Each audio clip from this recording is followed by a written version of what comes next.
അപ്പൊ അംബാനിയുടെ വീട്? അംബാനിയുടെ ആന്റിയിലൊന്നും ഒന്നുമില്ലടാ. അംബാനിയേക്കാൾ ബക്കിംഗ്ഹാം പാലസ് കേട്ടിട്ടുണ്ടോ? ഇല്ല.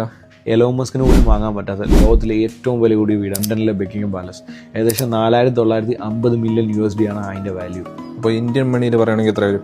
ഏകദേശം 40,950 കോടി രൂപയോളം വരും.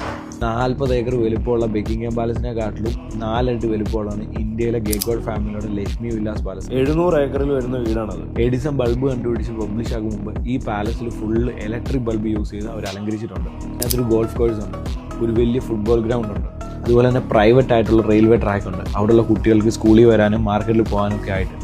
പിന്നെ അതുപോലെ തന്നെ ഏകദേശം 141 വർഷം ശേഷവും ഇപ്പോഴും അത് നമുക്ക് വേണ്ടി വെച്ചിട്ടുണ്ട്. അപ്പം നമുക്കിതൊക്കെ കാണാനായിട്ട് പറ്റും, കാണാൻ പറ്റും പോയി കഴിഞ്ഞാൽ. അപ്പം നാസി, നീ പറഞ്ഞു വരുന്നത് 415 ബില്യൺ നെറ്റ്വർത്ത് വരുന്ന ഇലോൺ മസ്കിന് ഈ വെറും 5 മില്യൺ, ലണ്ടനിലുള്ള 5 ബില്യൻ്റെ വീട് മേടിക്കാൻ പറ്റൂലെന്നാ? പറ്റൂല. എന്താ? It's not for sale. പക്ഷെ നമുക്ക് പൈസ കൊടുത്താൽ കിട്ടാത്ത പല കാര്യങ്ങളും ലോകത്തുണ്ട്. വഴിയെ പറയാം.